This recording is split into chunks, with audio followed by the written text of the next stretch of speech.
세금은 무엇인지, 국가가 세금을 걷는 이유는 무엇인지, 이는 초등교육부터 배워 우리가 알고 있는 기본적인 상식입니다. 국가의 세금은 투명하게 사용되어야 합니다. 그런데 말입니다. 종교와 관련된 세금, 검증은 둘째치고 언급조차 민감하게 받아들였다 해도 과언이 아닌데요. 천지TV는 지금부터 종교인 과세를 시작으로 특정 종교단체의 특혜 논란까지 종교와 관련된 예산을 짚어보겠습니다.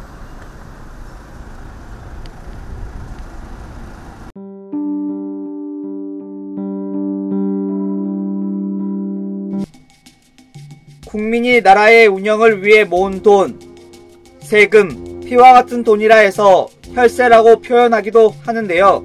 목사, 신부, 스님 등 종교인도 대한민국 국민으로서 세금을 내야 한다는 논란은 오래전부터 제기되어 왔습니다. 지난 2015년 12월 종교인도 소득에 대한 세금을 내는 법안, 종교인 과세 내용이 담긴 소득세법 개정안이 국회를 통과했습니다. 곧바로 한국기독교총연합회선 그동안 일부 대형 교회들은 자발적으로 세금을 납부해왔다며 강제성을 띤 종교인 과세를 반대하는 성명을 내놓기도 했습니다. 개정안을 들여다보면 2년은 시행유예 기간을 두고 있어 이대로라면 내년부터 종교인도 의무적으로 세금을 내야 합니다. 그런데 또다시 2년 더 유예될 움직임이 보이고 있습니다. 가장 큰 이유는 준비가 미흡하다는 건데요. 더불어민주당 김지표 공동선대위원장은 한 매체와의 인터뷰에서 종교인 과세를 2년 정도 더 늦출 개정안을 발의할 계획이라고 밝혔습니다. 그 종교인 과세 통화를 지금 하기가 어렵습니다. 바로 요새 들어갑니다. 혹시 몇 시쯤 가능하실까요, 통화가? 교회 등에 세무조사할 경우 여러 문제가 발생할 수 있다는 건데요. 아직까지 개정 법안이 발의되지 않고 시행까지 1년도 채 남지 않았습니다. 취재진은 이 사안을 오랫동안 지켜봐 왔던 회계사를 만나 자세히 알아봤습니다. 종교인 과세 얘기 문제가 됐던 거는 이미 2005년부터 시작이 됐었고 공식적인 입법에 관여됐던 게 2012년이니까 이미 5년 전입니다. 그러니까 5년이 지난 이 시점에 와서 상황에 뭐가 적용이 안 된다고 이거를 유예한다는 얘기는 기재부하고 국세청이 너무나 무책임하게 이 일을 하고 있다는 얘기밖에 안 돼요. 유예한다는 것 자체의 설득력은 기재부와 국세청을 아주 편하게 봐주는 게 있고 어차피 대선에서 종교인 과세에 대해서 부담스러워하는 쪽들에 대한 표를 의식한 표현이지 이것이 논리적으로 과세를 유예한다는 것에 대한 설득력이 있는 주장은 전혀 아닙니다. 종교인 과세는 5년 전부터 입법 논의가 있었기 때문에 2년을 시행 유예 기간을 잡은 것도 짧지 않다는 겁니다. 그럼 5년 정도 준비했던 게 충분하다고 생각하시는지요? 5년 동안 준비 자체를 안 한 거죠. 종교인 소득세가 어떻게 적용되면 좋겠느냐. 그러면 종교계가 받는 사례비나 생활비 받는 부분들이 어떤 구조가 있고 이런 부분에 대한 연구 보고서도 나오고 검토도 하고 필요하면 토론하다고 해야 되는데 2년 동안 하나도 안 한 거죠.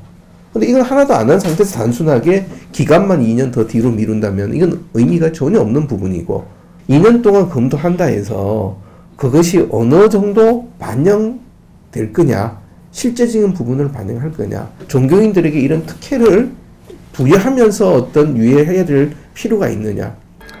한규총에서 꺼내든 대형 교회들이 자발적으로 세금을 내고 있다는 주장은 실제 사례를 찾아보기 힘들다는 분석도 나옵니다. 2015년에 그 개정안 통과되고요. 그래서 한규총에서는 자발적으로 내는 세금이 있다. 성명을 또 냈었습니다.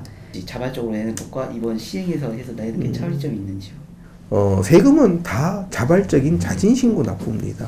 뭐 이 부분을 법이 없으면은 자발적으로 하고 없고 법이 있으니까 자발적으로 안 하겠다. 그럼 뭐 법이 없는 상황에서 자발적으로 한 세금이 뭐가 있느냐. 그리고 그렇게 하자는 운동을 일으킨 것도 없고 국가에서 뭐가 얘기가 나오면 우리 이렇게 하겠다? 그때 대응만 그렇게 했지 지금 2년 지난 동안에 사례가 없잖아요. 과세를 하게 되면 세무조사를 받고 그 세무조사를 통해서 종교의 자유의 침해를 얻는다고 합니다. 이에 대해서는 어떻게 생각하시는지요? 근데 지금 많은 분들이 그 착각을 하고 있는 것 중에 하나는 세금 내면은 사찰 들어오고 세금 안 내면은 사찰 없느냐. 그게 아니라 종교기관이 받는 기부금, 뭐 헌금도 되고 뭐 여러 가지 시주도 있고 이렇게 되죠. 그 받는 돈에 대해서 증여세를 내고 또 낸 사람들이 기부금 공제 혜택을 안 받으면은 상관없는데 이미 지금 다 하고 있잖아요. 그러면 종교인 세금 내는 거와 상관없이 상정법 따라서 상속세 및 증여세법 따라서 종교기관이 기부받은 그 돈 종교활동에 제대로 사용했는지 언제든지 조사할 수 있는 상황이에요. 세금 내고 안 내고 때문에 뭐 사찰 들어온다 안 들어온다 전혀 무관한 얘기입니다. 이런 가운데 대선을 앞두고 후보들도 제 의견을 내놓으면서 논란은 더 과열되고 있습니다. 표를 의식한 눈치보기라고 생각을 합니다. 목사님이나 신부님이나 스님들이나 그 도로 이용하려면은 세금으로 만들어진 건데 차비도 세금 내야 되지 않겠어요? 인프라를 이용할 수밖에 없다면 누구나 다 거기에 대한 어떤 그 부담은 같이 지는 게 마땅할 겁니다. 성직자라는 사람들이 그냥 구름 타고 하늘 위로 다니는 게 아니잖아요. 당연히 내야 된다고 봅니다.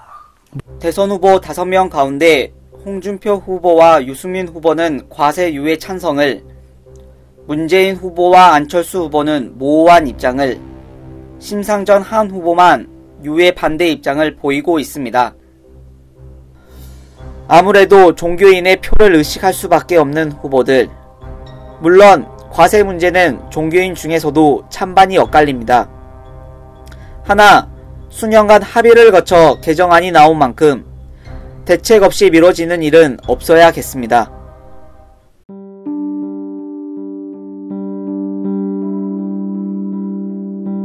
올해 정부 예산은 총 400조 원. 과연 종교단체에 지원되는 예산은 얼마 정도일까? 종교인 가세 논란 속에 5조 이상으로 추정되는 예산이 매년 종교계 사학 지원에 쓰였다는 분석이 나오고 있습니다. 문화재청에 문화재 보호 관련된 예산들 지자체가 지원하는 것, 그 다음에 소득세나 뭐 이런 비과세 문제들, 그 비영리기관이라고 해서 면세받는 부분들, 사학 지원 문제인데요. 이게 사학 지원이 기본적으로 직접 지원이 한 5조 정도 됩니다. 그 초중고교에 5조 되고요. 대학에 들어가는 게 좀 빼는 거거든요. 이런 것까지 다 고려를 한다면 뭐 합치면 최소 5조 이상이 종교로 가는 돈이라고 좀 볼 수 있고요. 종교단체에 지원되는 기부 세액 공제만 따져도 1조 원에 달한다는 겁니다. 1년에 400조가 이 국회에서 예산으로 통과됐는데 그 400조가 누가 가져가는지 그리고 누가 부당하게 많이 가져가는지를 사실 투명하게 정보를 우리가 생산해내는 것이 가장 중요합니다. 종교 단체에 세금으로 지원되는 게 5조 정도고 기타 뭐 기부금 또 엄청난 금액이 실제적으로 들어가는 거지 않습니까? 종교 단체에 대한 국민들의 그 투명성 요구가 굉장히 커질 수 있죠. 성역처럼 여겨졌던 종교 관련 예산 내역을 깊이 들여다 볼 수 없는 것일까요? 캐나다 등 다른 나라의 사례를 보면 세금을 담당하는 기관 홈페이지에 국민이 언제든지 종교 관련 예산도 열람할 수 있도록 공개하고 있습니다. 국고 지원이 타당한 곳에 이루어지고 있는가, 또 투명성은 확보되고 있는가가 관건인데요. 취재진은 한 발 더 나아가 종교 문화 사업에 들어가는 세금도 들여다보기로 했습니다.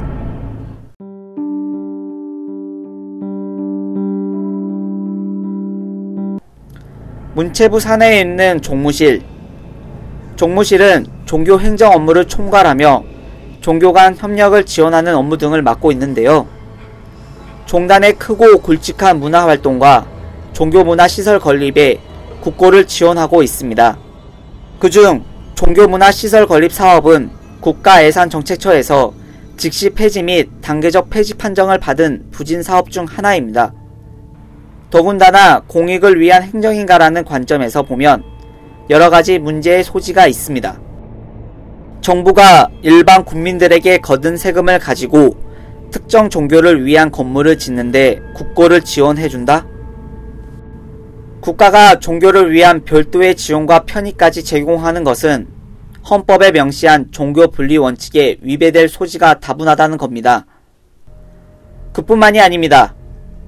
종무실의 예산 현황 자료에 의하면 종교문화시설 건립 사업 목적이 국민의 문화향수 기회 확대라고 명시하고 있습니다.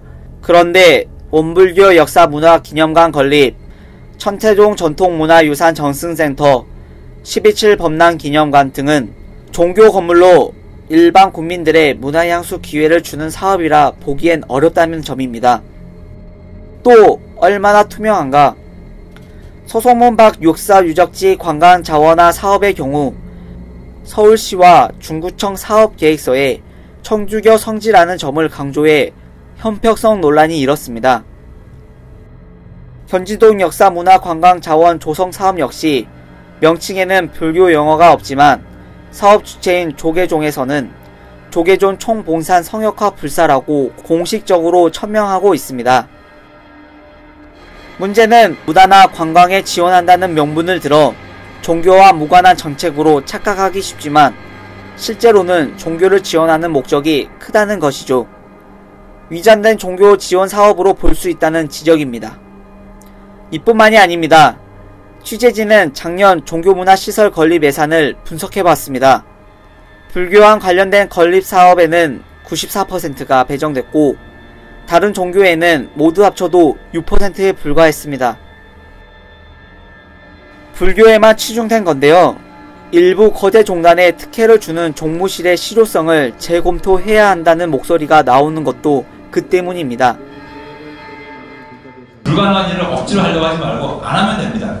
종교와 관련된 거 종무실도 없애고 그리고 종교와 관련된 거는 아예 하지 말고 그냥 종교단체도 다른 단체들하고 똑같이 취급을 해서 그런 관점에서 다루면 되는 거지 종교기 때문에 뭘 해준다 이런 식으로 접근하면은 종교도 망하고 나라도 망하고 종교 싸움에 일반 시민들도 망하는 그런 꼴이 되지 않을까 상당히 우려됩니다. 특정 종단에 치중된 국고 지원은 종교 간의 갈등을 촉발시킬 위협성을 안고 있고 종교 편향 논란에 휩싸일 여지를 준다는 것입니다. 2015년 통계청 자료를 보면 종교가 없는 국민이 절반 이상인 56%, 또 정교를 가진 국민은 해마다 감소 추세를 보이고 있는데요. 반대로 종무실 예산은 매년 증가세를 보이고 있습니다. 국가가 부서를 정해가지고 문체부 종무실에서 한다는 일이 종교적인 자꾸 간섭을 하고 지도하려고 하고 그 다음에 방향을 제시하는 역할을 한단 말이죠. 꼭 필요해서 종교적으로 돕거나 아니면 조정할 역할이 있으면은 나서지 않게 뒤에서 돕거나 조정하는 게 낫지 굳이 종무실이라는 걸 만들어서 앞서서 할 필요가 있는가 거기에 대해서는 조금 좀 생각해 볼 필요가 있어요. 그런데 말입니다. 천지TV가 종교문화시설 지원 예산을 취재하던 중 특이한 점을 발견했습니다.